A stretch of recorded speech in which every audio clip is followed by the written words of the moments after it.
America, and on behalf of our President and CEO, Chuck Fuschillo, our staff that is in the room, our Board of Trustees, welcome to the AFA's Educating America Tour. This is stop number 26, I believe. Our goal, we did 15 states last year, we're doing 15 states this year. Our goal is to do these conferences in every state across the nation. So, thank you. So, we're going to start off with a little test. Take your journals out. Your journal should be in the center of your table. If you don't, Al, can you give me a hand help? If you don't have a journal, raise your hand.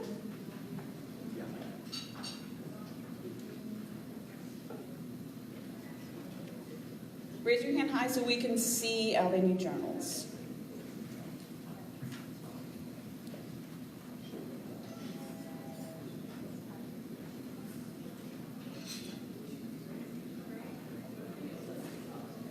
Anyone else need a journal?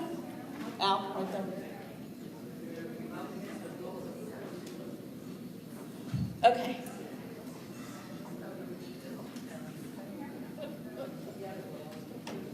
So in the back of your journal, you'll see there's a crossword puzzle. Everyone has a pen? You should. All right, I'm going to ask Terrence to put 3 minutes up on the clock, on the screen. We're going to give you 3 minutes to complete the puzzle. Your time begins now. Oh, there's no cheating. There's no talking.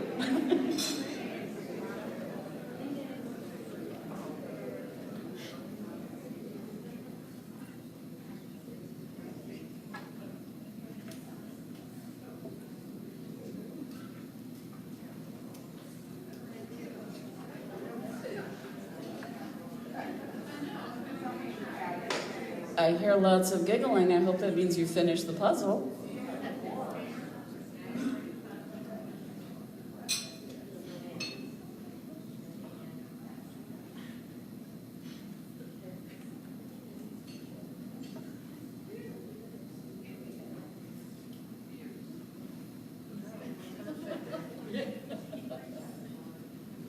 And I promise I won't be annoying and say things like 2 minutes, 7 seconds to go.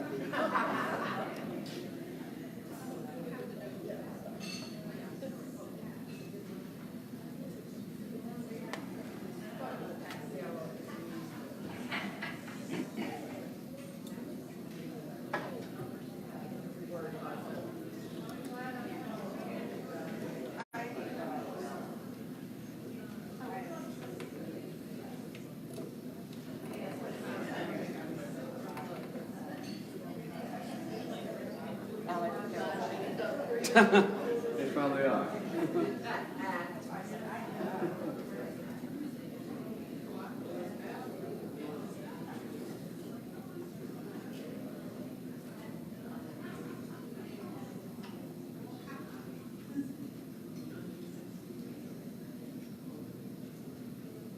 Minute and 11. Yeah, you did a good job. Nailed it. Crushed it. Al, no coaching.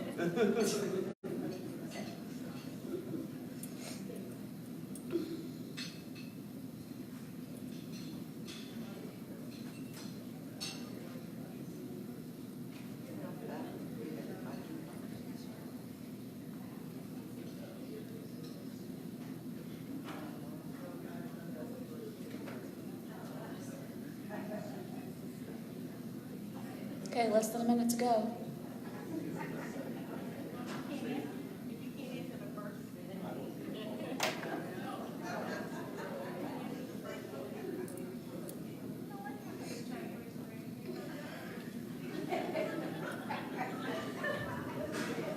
What is happening at table 4? That's all I want to know. It's way too much fun going on over there.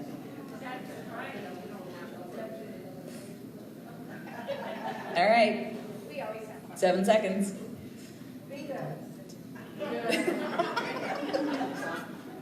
Okay, what was in the grape juice? That's all I want to know.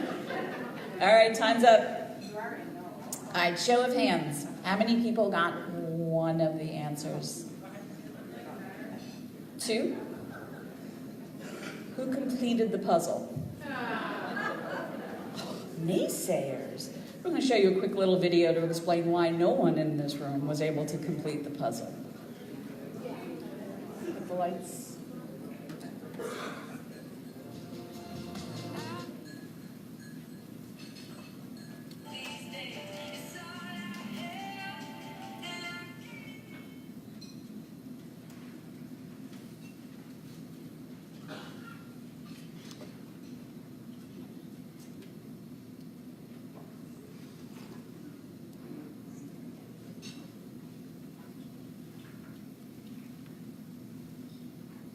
Special story behind it. Karen, start from this. Only one person knows all the answers, but she doesn't remember them anymore.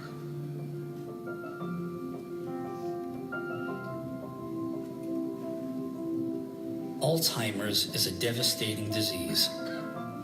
We wanted to demonstrate its effects and show how the AFA can help. So we took a common hobby and transformed it into a way of experiencing the disease. First, we learned facts about patients' lives by interviewing their relatives. My grandmother is Catherine. She had forgotten to feed the dog. She found a doll, named it. My dad's name is Richard. My name is Doug. Had completely burned the fried chicken. Then, we had Will Shorts create puzzles based on each patient's life and the answers they can no longer find. We worked with the biggest newspapers in the United States to have the puzzles covertly published, making enthusiasts struggle to find the simplest answers. In addition to the newspapers, a range of media drove people online, where they could learn more about how the AFA can provide support. We showed the effects of Alzheimer's through a crossword puzzle that not a single person can solve. We reached over 5 million newspaper readers, a total of 50 million adding other media.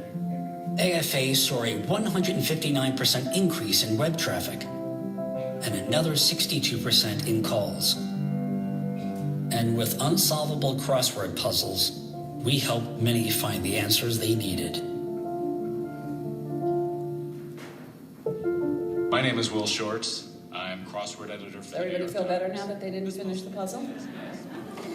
So the Alzheimer's Foundation of America was founded 16 years ago by a family caregiver. Bert Brodsky cared for his mom who had the disease, but there was no place for him to go. There were no resources, there were no programs, there were no services. And Bert always does things in a very big way, and he vowed that when he could, he would create a foundation that would be there for you when this disease enters your life. And we vow that we want to be there with you throughout the journey, providing you with education, counseling, resources, and programs that you need. So this tour is part of that. We're going, as I said, into every state across the nation to help you understand where your resources are right here in the New Orleans area. We've got a great group of speakers planned, but before we get into that, one more video just to tell you a little bit more about the AFA, and we'll go through more of our programs and services throughout the course of the day. Can we play Uncle Sam, please?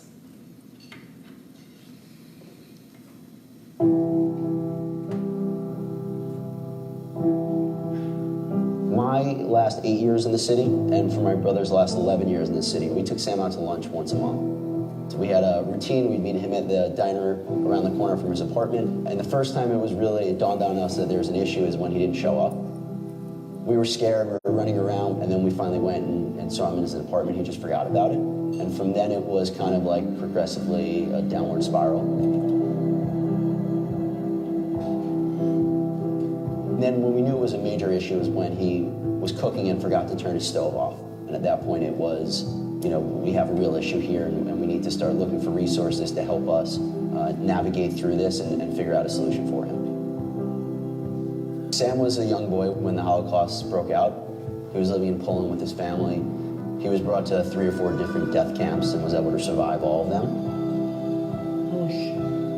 Concentration camps, ghettos, liberated by the American forces. He's lived an unbelievable life. He's an inspiration to me every time I see him. It's really troubling when you're watching someone and they're losing their mental capabilities, and they're losing their memories, and they're losing who they are as a person. It strips everything that you've built an entire life for and everything you became, and it turns you into someone that you're not.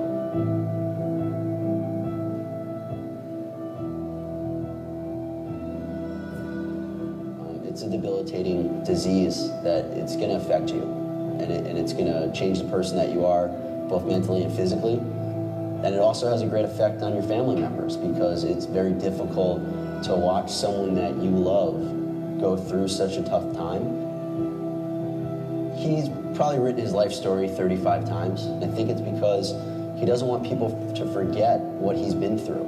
And it's just so ironic that as this disease has taken over his life, he's starting to forget his own memories. And so here it starts, and it's talking about him and his life, and then we're a third of the way through the book, and he starts over. And so he writes his name, that he was born on December 1st, 1922, and then it goes through his whole story once again. Told me he was scared. He knew he was starting to lose it and his memory was starting to go. He was vocal to me and said, I need help. And I need to get out of my apartment, and I can't live by myself anymore.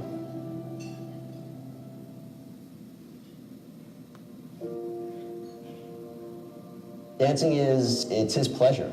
Dancing to music is what it makes him happy, it makes him tick. He used to be very active. He was always going to the senior centers in the city. He was around people, he was dancing, he was happy, he was loving life. So where Sam is now, he can't dance anymore. He hasn't been dancing for the last year. And the hope is when he moves into the facility, he'll be able to start dancing again.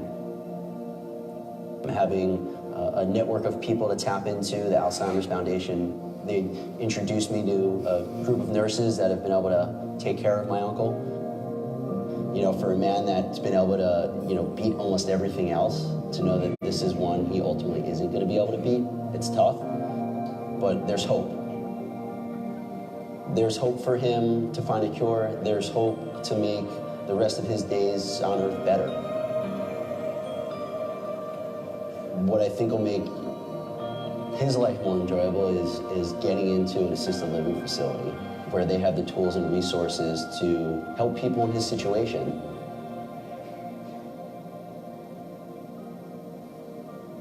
No matter what hand you're dealt, it's really your attitude and the way that you go through life that's gonna, ultimately decide the way that you live your life. And as long as we keep on fighting, there's hope.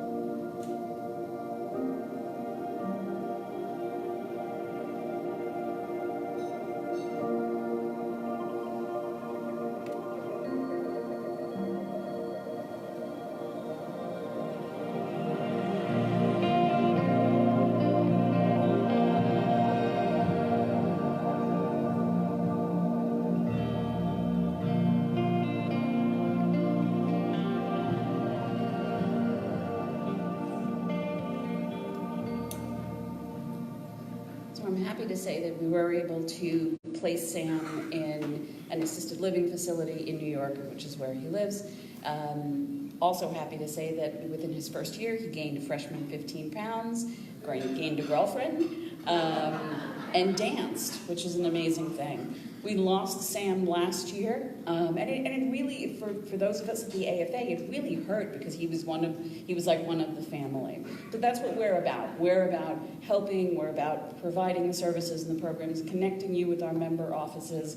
Here in Louisiana, we've got some of our member offices here in the room. I'm gonna ask Dana to take a quick stand. Alzheimer's Services of the Capital area is in the back. Janine, are you over there?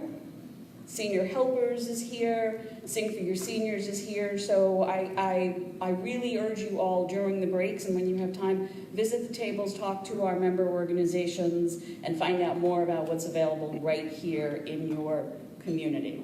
Without further ado, I want to get things started, and I would like to introduce you to Dr. William Patrick. See, I've screwed up Patrick, but I'm not going to screw up Gay from the Institute for Dementia Research and Prevention at Bennington Biomedical Research Center. I'm going to go find the ability to speak again. Please welcome Dr. Gahane.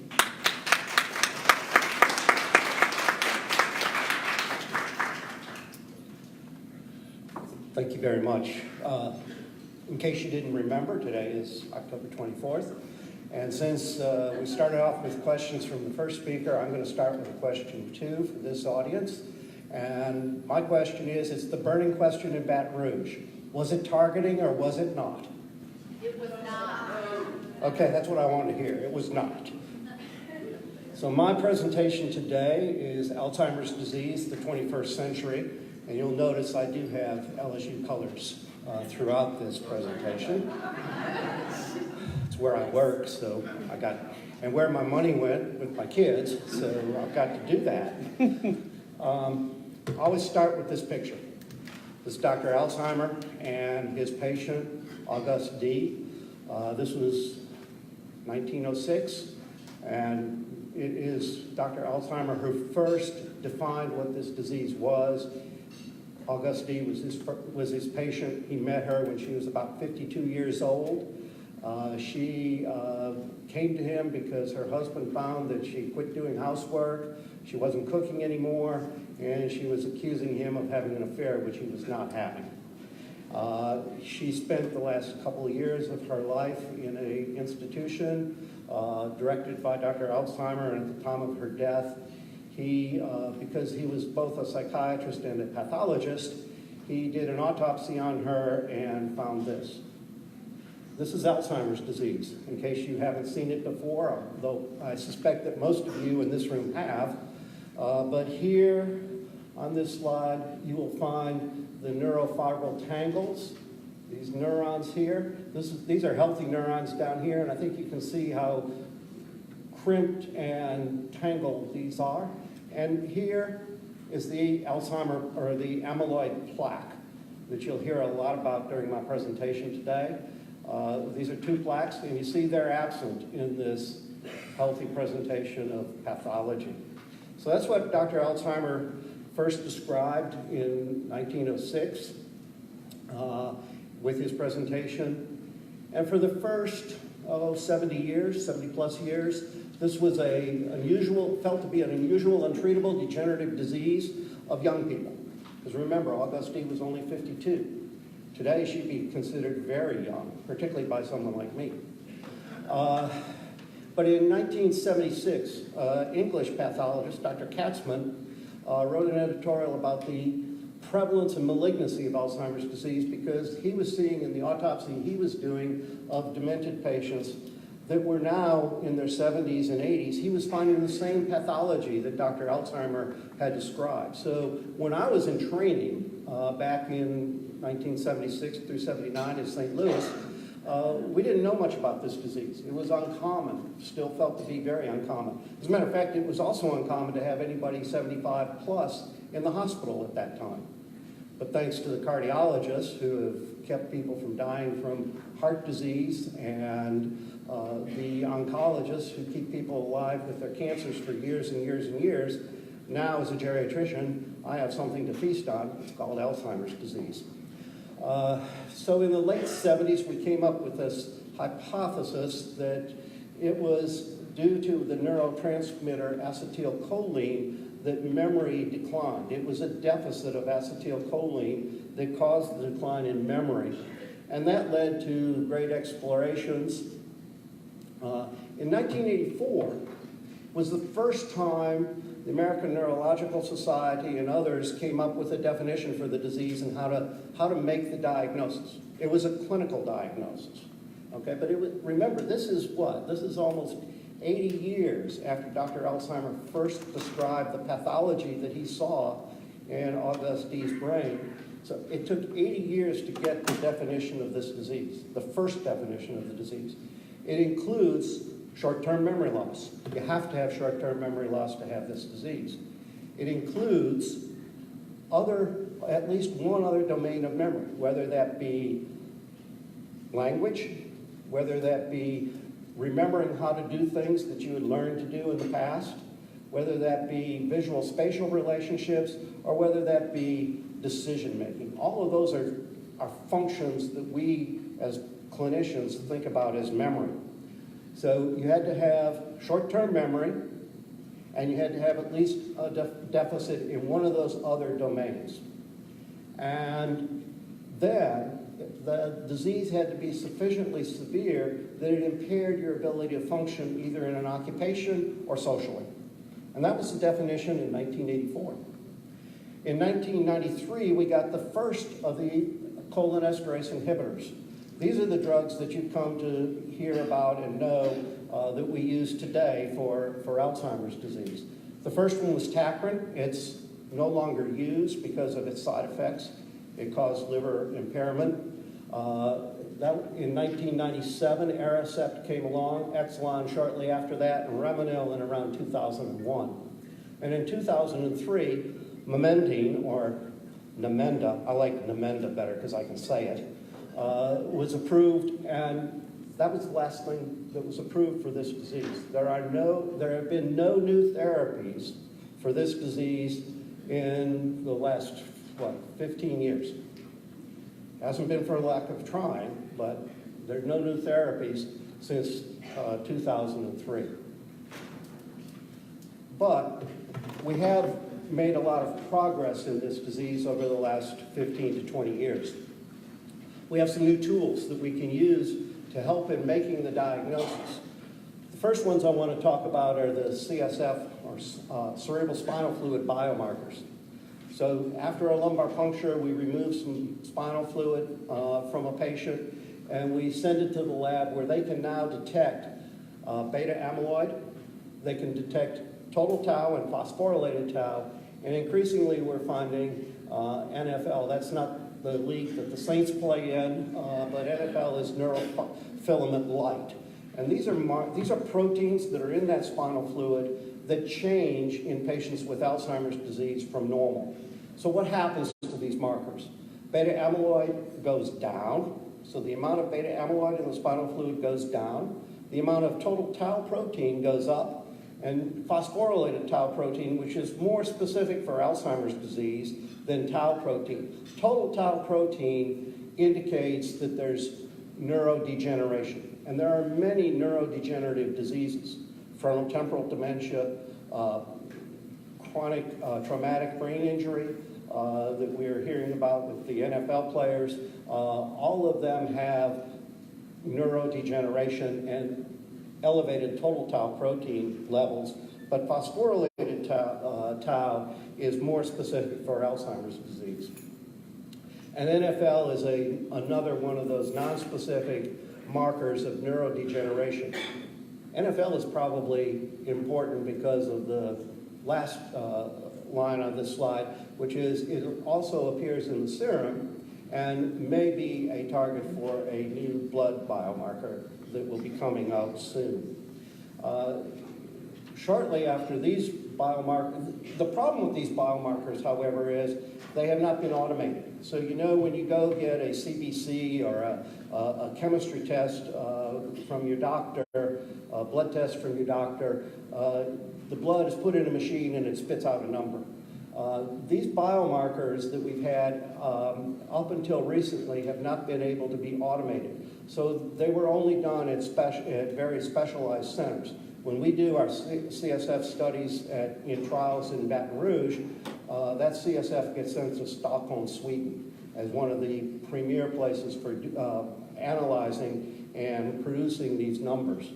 And each center does it a little bit differently, which means that they're not always comparable between center and center, which is why we need this automated process so that we can make it available to clinicians here in the community. These are still research tools.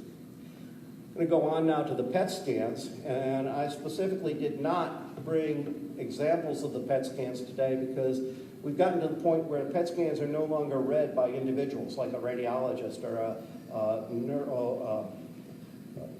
neuroimaging doctor. These PET scans are read by computers, okay? We take the image and the computer is able to analyze where the amyloid is in the brain, and there are specific regions of the brain where if there's more amyloid, that's more diagnostic of Alzheimer's disease. But now, because of neuroimaging, we can develop nuclear ligands that go in and attach to the beta amyloid plaque within a brain, and we can see that. And we can also now under development, not FDA approved yet, but we can also go in and see the tau protein abnormalities that are reflective of the neurofibril tangles, and we can see those in the brain. Why is that important? Well, because in some of our studies that we've done in looking at patients with Alzheimer's disease, when we've applied these tools, we find out that even with experts making a diagnosis of Alzheimer's disease clinically, using those clinical criteria that I talked about from 1984, about 20 to 30% of people who have been diagnosed with Alzheimer's disease don't have amyloid plaque within the brain. They have other neurodegenerative diseases that cause the cognitive decline, and that complicates my role in when I'm trying to develop and help people develop drugs for Alzheimer's disease, because if I'm giving a drug to somebody that I think has Alzheimer's disease, but that drug is directed at those amyloid plaques, if they don't have the plaques, is the drug going to work?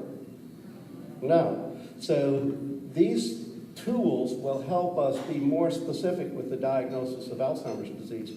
We'll talk a little bit about how to use these tools in a little bit.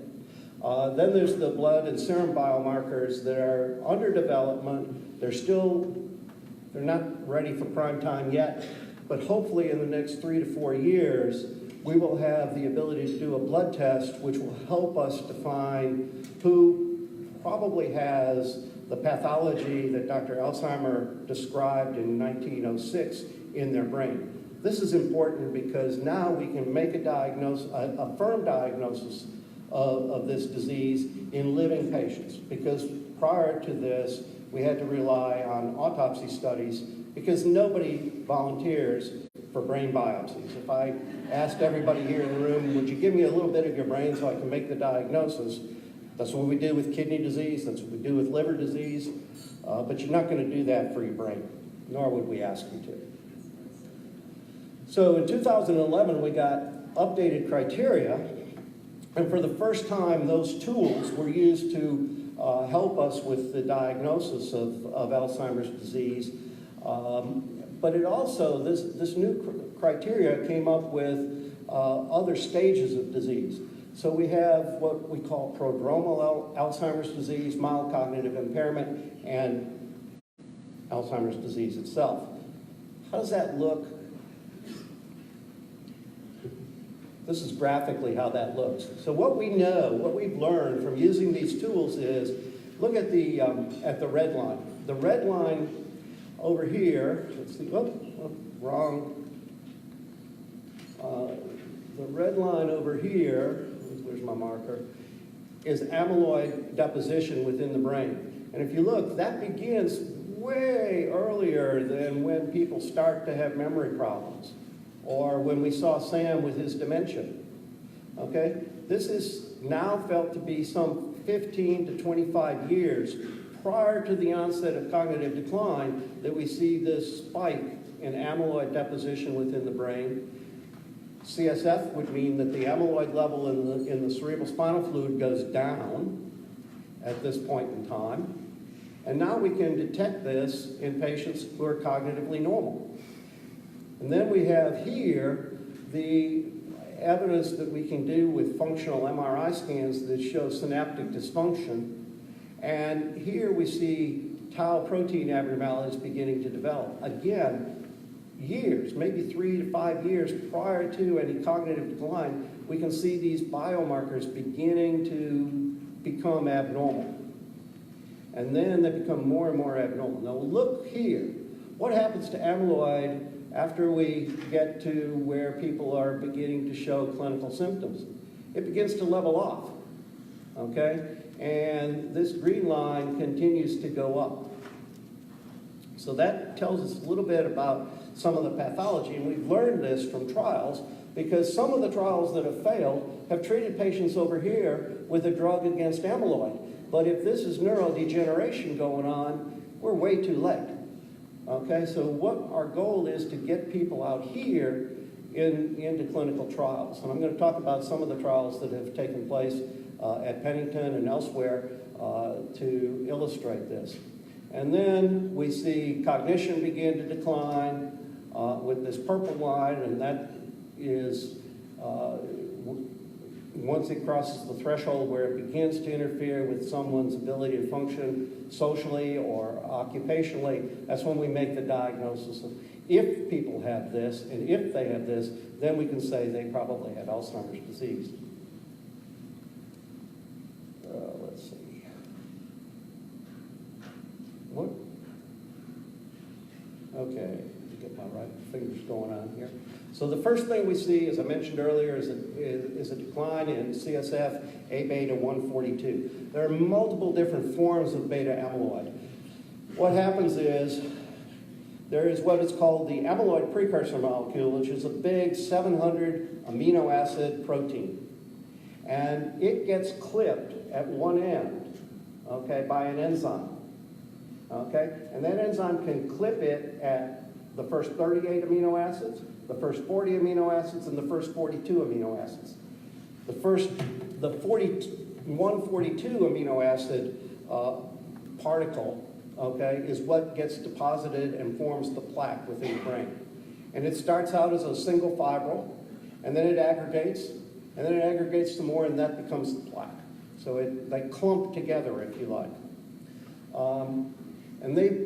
That beta amyloid begins to form in certain areas of the brain, particularly the hippocampus, which is where we feel memory is located, short-term memory, and then in the temporal lobes where long-term memory gets stored. And then we see somehow, we believe, that beta amyloid then triggers tau protein abnormalities.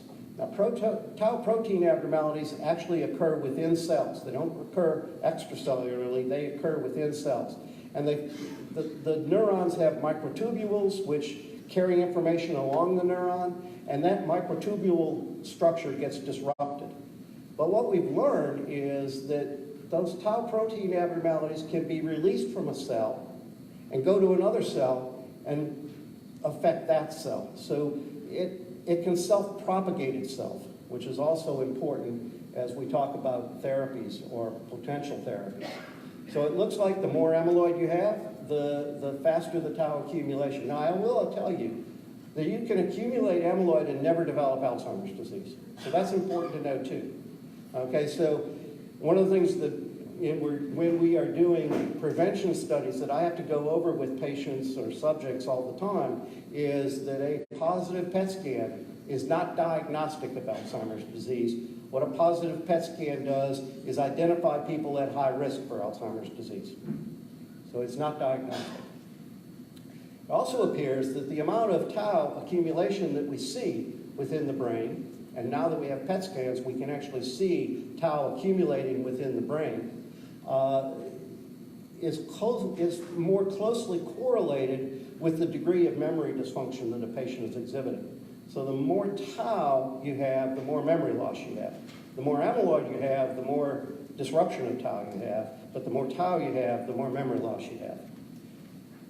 And throughout the brain, tau accumulation proceeds in a very predictable fashion. It also starts in the hippocampus and spreads out to other areas of the brain. And that spread has been defined and looked at, and it's called Braak staging. And it appears now that what we see with tau scans also mirrors what Braak described as they described the pathology progressing in patients.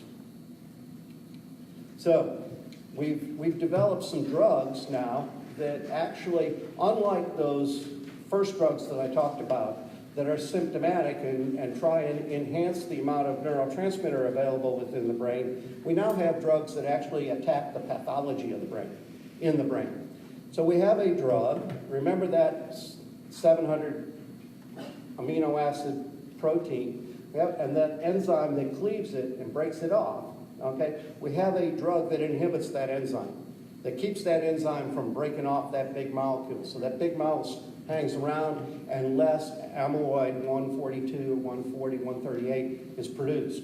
And those drugs are called BACE inhibitors. And The BACE inhibitors can block it at any one of those three sites where it gets cleaved. There are multiple BACE inhibitors under investigation currently. I'm going to talk about the Merck compound first because we at Pennington were involved in both of these trials, the EPIC trial and the APEX trial. And the APEX trial is being presented today. The results of the APEX trial are being presented today in Barcelona, or have been presented today in Barcelona at an international conference. What we learned about this BACE inhibitor is that it didn't improve memory when given to people with Alzheimer's disease or mild cognitive impairment. So what's mild cognitive impairment? I didn't describe that earlier. Mild cognitive impairment is when people are beginning to develop short-term memory loss. Maybe they have one of those other domains impaired, but it hasn't gotten to the point where it's affecting their ability to function occupationally. So that's the earliest clinical stages of this disease. We've been able to identify some of those patients. We've given them these drugs, and unfortunately, both of these trials were stopped prematurely because they had gotten to the point where it was clear that they could not show that they were beneficial to patients. What was presented today is that indeed, not only did these drugs not work, but they may have caused some slight decline in patients' memory in those who got the highest doses of the drug tested. So that's a disappointing finding, but we learned other things from that trial. Every trial that we've done and that has failed, we've learned something about this disease and something about that timeline that I've discussed earlier. Okay, there are other trials using BACE inhibitors. The A5 trial, which is another trial we were involved with at Pennington, sought to enroll 2,000 participants, 60 years of age, give them a BACE inhibitor for 5 years. These patients were cognitively normal. These were normal functioning people, no evidence of any cognitive decline, but they had positive PET scans. So we knew that these people were at risk of going on to developing Alzheimer's disease. How did we find them? They came to us because they had a family history of Alzheimer's disease. Some of them were just concerned about it, and we did PET scans on them.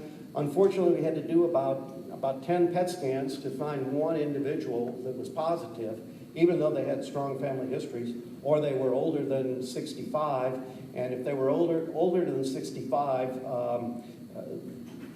the incidence of positive PET scans goes up, and then therefore the risk goes up, and we took them. So that's about $50,000 in PET scans just to identify one individual for this trial, which tells us why we need better biomarkers than the PET scan or the CSF. CSF, in order to collect that CSF, I calculate it's probably about $2,000 in America to collect that CSF by the time you pay for the physician to do it, by the time you pay for the equipment to do it, by the time you pay for the analysis of the CSF, and by the time you pay for nurses to observe a patient about 4 hours after a lumbar puncture. My guess is we're talking about a $2,000 test. So we got to get better with ability to identify these participants. This trial was halted back in May of this year because the BACE inhibitor that we used in this trial caused liver function abnormalities that were not seen in the EPIC or APEX trials. Other BACE inhibitors are being tested. The Generation trial is headquartered in Phoenix, Arizona, at the Banner Institute. And there they use ApoE to identify patients who are at risk, and they're giving them either a BACE inhibitor or a monoclonal antibody, which I'll talk about next, to see if they can reduce the progression of this disease in people who are at risk. The BEAD trial is another BACE inhibitor trial that we are currently enrolling people in at Pennington. We're looking for people with MCI or mild cognitive impairment and mild Alzheimer's disease in order to see if this BACE inhibitor from Eisai will have any positive effect on memory. In the early phase 1 trials and early phase 2 trials, this BACE inhibitor has not shown any liver function abnormalities, nor has it shown the cognitive decline that we saw with the Merck compound. So monoclonal antibodies are the next group of drugs that we are testing. Monoclonal antibodies, your body makes antibodies against many things, and we've been able to make monoclonal antibodies against beta amyloid.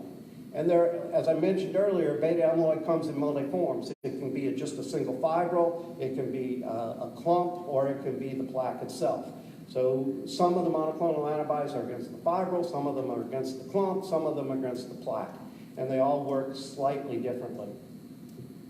The problem with the monoclonal antibody studies to date have also failed, okay? What the hope is that we go in, the antibody attaches to the amyloid in whatever form it attaches to, and then our own immune system destroys that complex, and the amyloid disappears and goes away. What I mentioned earlier is we found from using these that up to 20% and 30% of individuals in these trials that we thought had Alzheimer's disease actually didn't have beta amyloid plaque within their brain, which meant that if we gave a monoclonal antibody to somebody without any plaque, there was nothing for it to work on, so it didn't work. That makes the hurdle that drug or compound has to get over in order to show efficacy much higher than if everybody had the plaque to begin with. We now have 4 monoclonal antibodies that in trials have actually been able to show that they can remove amyloid from the brain. So the target looks like, we have target engagement with these compounds. We can give them, we can remove amyloid. What we haven't been able to show is that removing amyloid does anything for cognition. And that's what we really need to show. You know, when we investigated osteoporosis drugs, we looked at bone density. Bone density only increased with the osteoporosis drugs, bone density only increased 7%. But guess what? The number of fractures was decreased by 50%. You know, so that's what we have to look at the right endpoint here. And let's see, major side effects of these drugs are either edema or hemorrhage within the brain. It turns out that while we were very concerned about both edema and hemorrhage, it turns out that they seem to be less concerning to the patients than we thought they would be. So most of the patients, when they have the edema or the hemorrhages, are asymptomatic. You stop the drug for a while. So when you're giving these drugs, particularly early on, you have to do MRI scans fairly frequently, like every 3 months, in order to detect the hemorrhage or the edema. But patients remain asymptomatic. You stop the drug and then reintroduce it and continue with therapy. A4, we have multiple patients in the A4 trial. The A4 trial is a monoclonal antibody trial. It's 4.5 years in duration. It seeks to take people who are cognitively normal, give them a monoclonal antibody for 4.5 years, and see if we can slow down the progression of disease. So some of these people, all of them have they're all PET positive, so they all have amyloid within their brain. So we know that they have the target of our drug. We're giving them a drug to affect that target. We're going to see if we can affect their memory. And we're doing it in that very earliest stage of disease. Biogen has MCI and early AD trials, the EMERGE and ENGAGE trials, using a different monoclonal antibody from A4.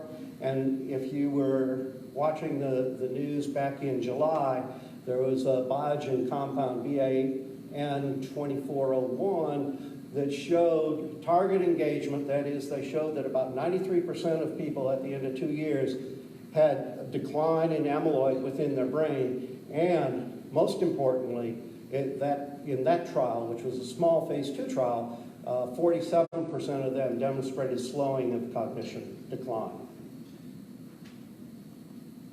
So the next monoclonal antibody that we're going to be introducing is a monoclonal antibody against the tau protein abnormalities that I described earlier.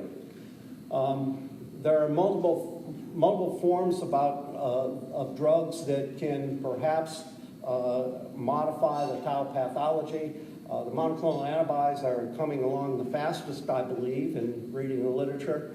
And this is key because this depends on that ability of a neuron that is infected with tau protein and declining, the ability of that to let a little piece of that tau protein get out of the neuron and go to the next neuron and inhibit it. If we can get the antibody to stick on that and prohibit that transmission to the next neuron, then maybe we can talk about stopping the disease process.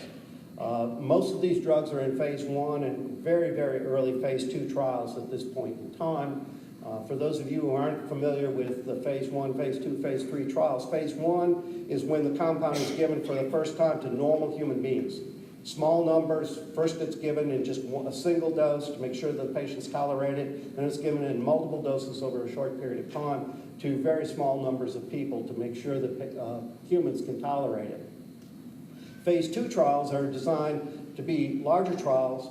We decide from phase 1, we decide on what dose of the drug we would use. We give it to more individuals. We look at them for a longer period of time for safety. And we also evaluate efficacy, but the trials are never powered enough to demonstrate that the drug is efficacious. And then a phase 3 trial is an even larger trial where the dose of the drug has been defined. We know it's safe. We know it's reasonably safe anyway, and we learn more about whether it's efficacious. And it's a phase 3 trial that leads to FDA approval. So we also have symptomatic therapies that we're looking at. We've had the cholinesterase inhibitors, which, as I said, increase the amount of neurotransmitters available of acetylcholine. There are other neurotransmitters that are used for memory, and NMDA, and I can never say that, is what Namenda targets. That's a different neurotransmitter. Namenda makes more of it available.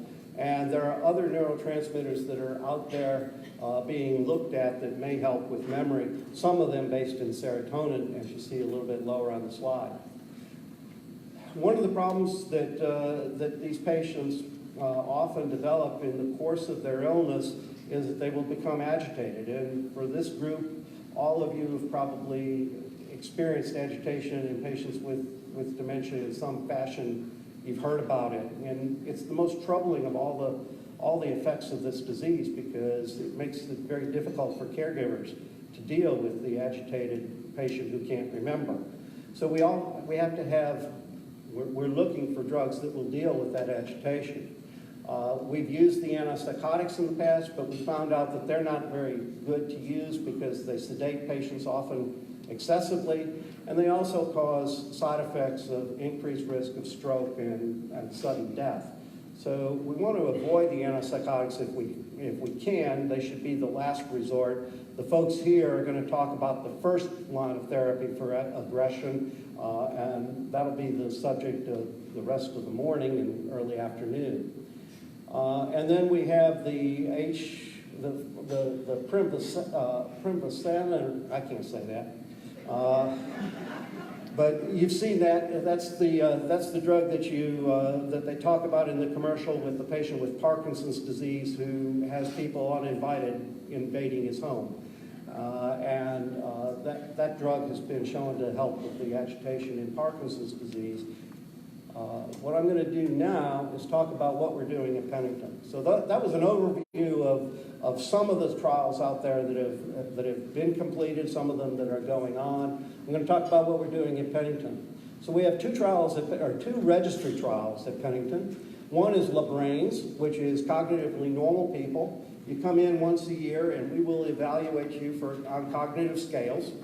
And we'll give you the results the same day. We also do gait evaluation because it appears that abnormalities of gait actually precede the cognitive decline. All of this is free, and you get on a mailing list for any drug trials that we may be working on. And then if you have a diagnosis of Alzheimer's disease, we put you in the Lamar Dementia Study. this is a trial where, again, we will evaluate you cognitively. It helps us to know where patients are in the disease process, and if they're interested in engaging in trial participation, then we can fit them to the trial that the stage of the disease that they're in fits best. So some trials look only at MCI. Some trials look at MCI in very early Alzheimer's disease. Other trials look at people with more advanced Alzheimer's disease. And so it saves us a lot of time if we know, if we're going to talk to people about a trial, rather than giving them the whole smorgasbord of trials, if we can fit them to trials that they would be eligible for. And again, this just gives you the opportunity to stay in touch with us. We have yearly conferences and keep you up to date with our newsletter on things that are going on at our center. Okay, this is where you need the handout, okay, because this slide doesn't come out very well. These are the trials that we are currently participating in and enrolling people in. It's the A4 trial, which I mentioned earlier. That trial is closed to new participants.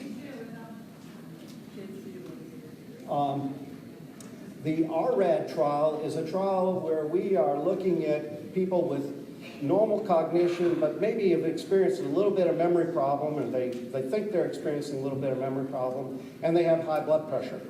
And what we're looking at in this trial is very tight control of the patient's blood pressure to below 130 systolic, and aggressive treatment of cholesterol with a high-dose statin drug to see whether that intervention will slow decline in cognition.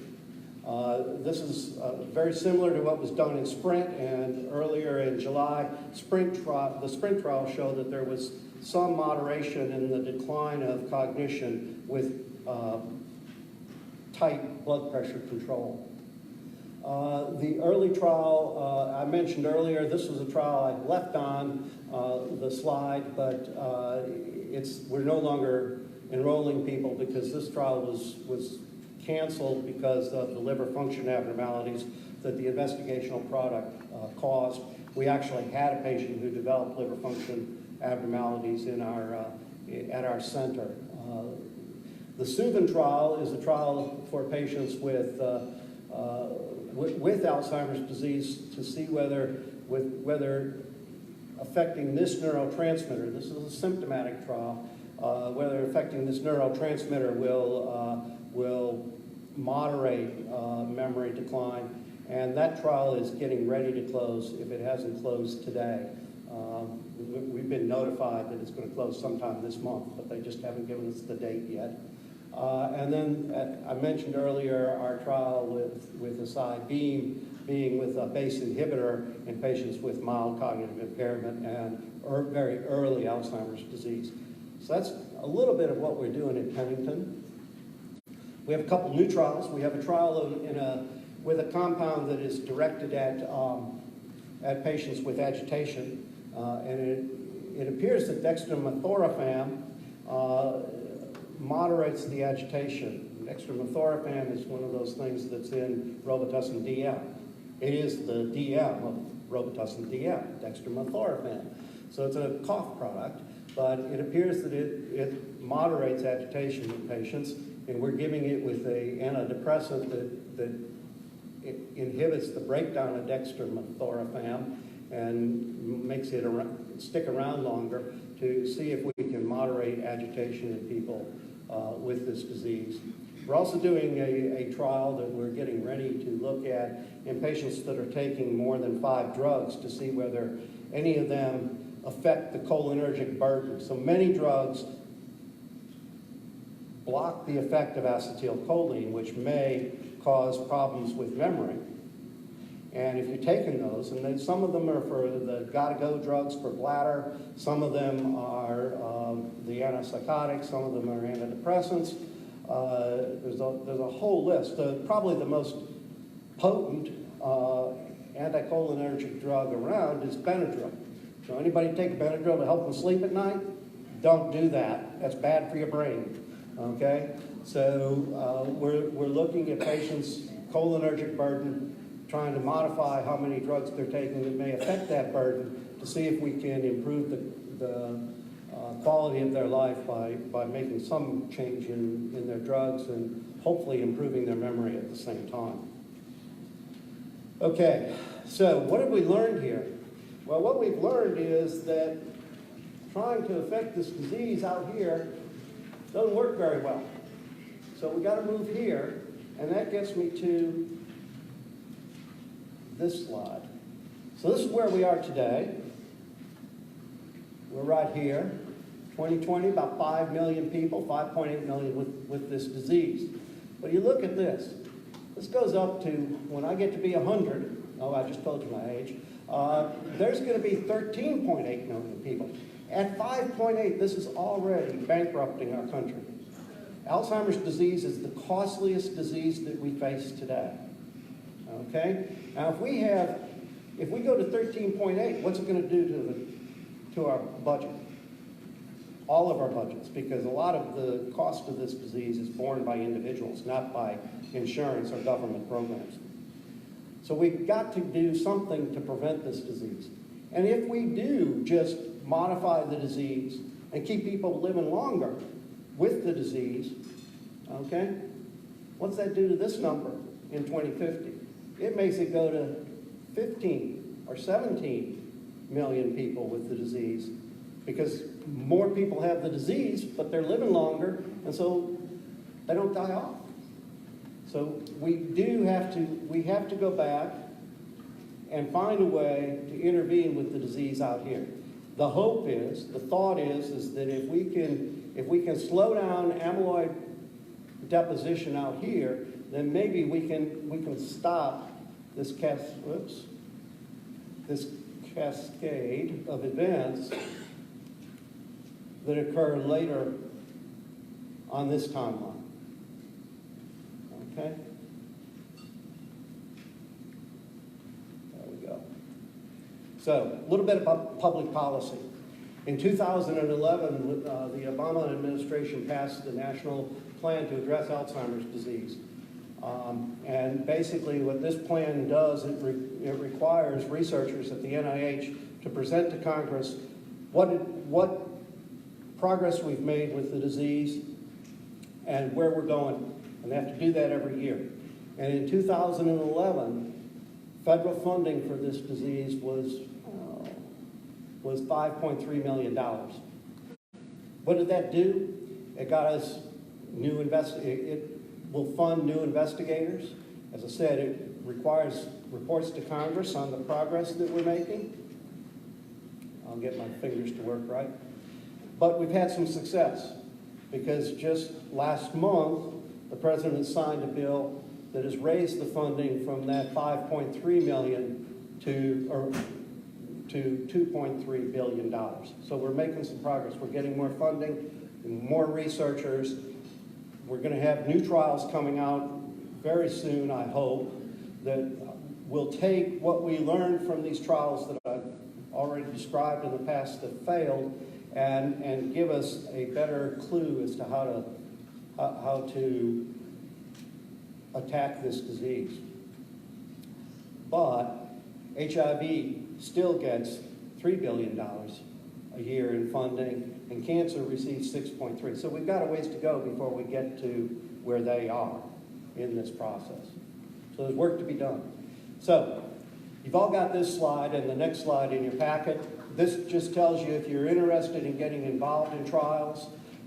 This is how to get in touch with us. Our phone number is there. Our email is there. Our website is there. You can find out more about what we're doing.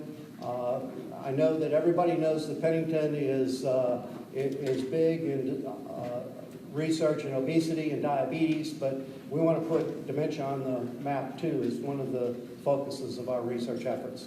So thank you for your presentation. I'll be around for questions for as long as... Can we take a couple questions? Sure. We have questions from the audience. If you do, raise your hand.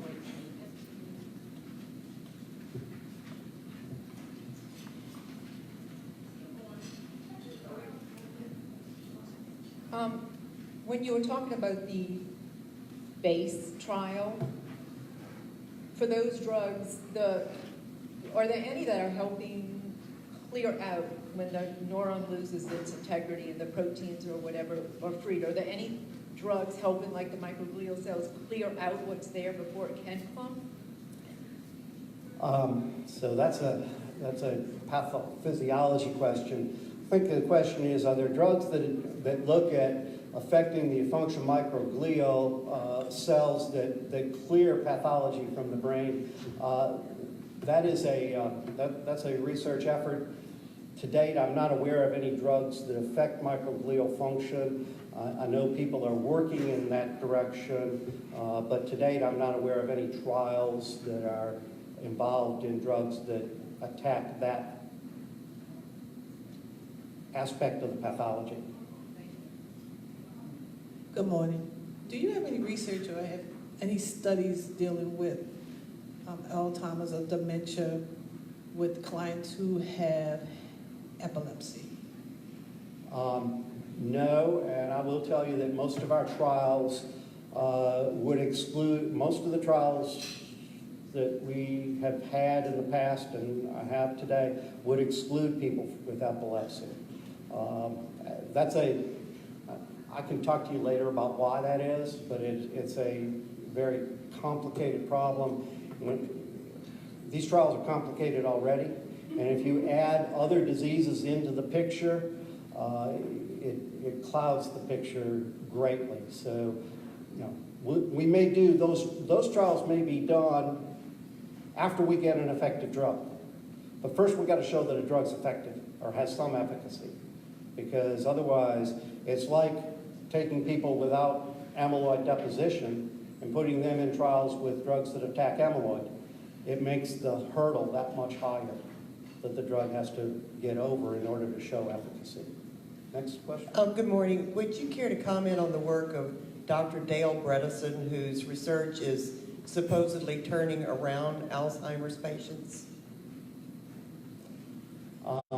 I'm not familiar with his work and who he's working with, so I'll just say I don't have any comments to make. We have time for one more question.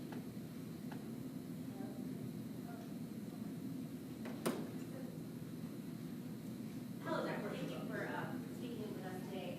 You mentioned a couple of really worrisome side effects of taking Haldol for patients with late-stage dementia. What are best practices to care for those types of patients?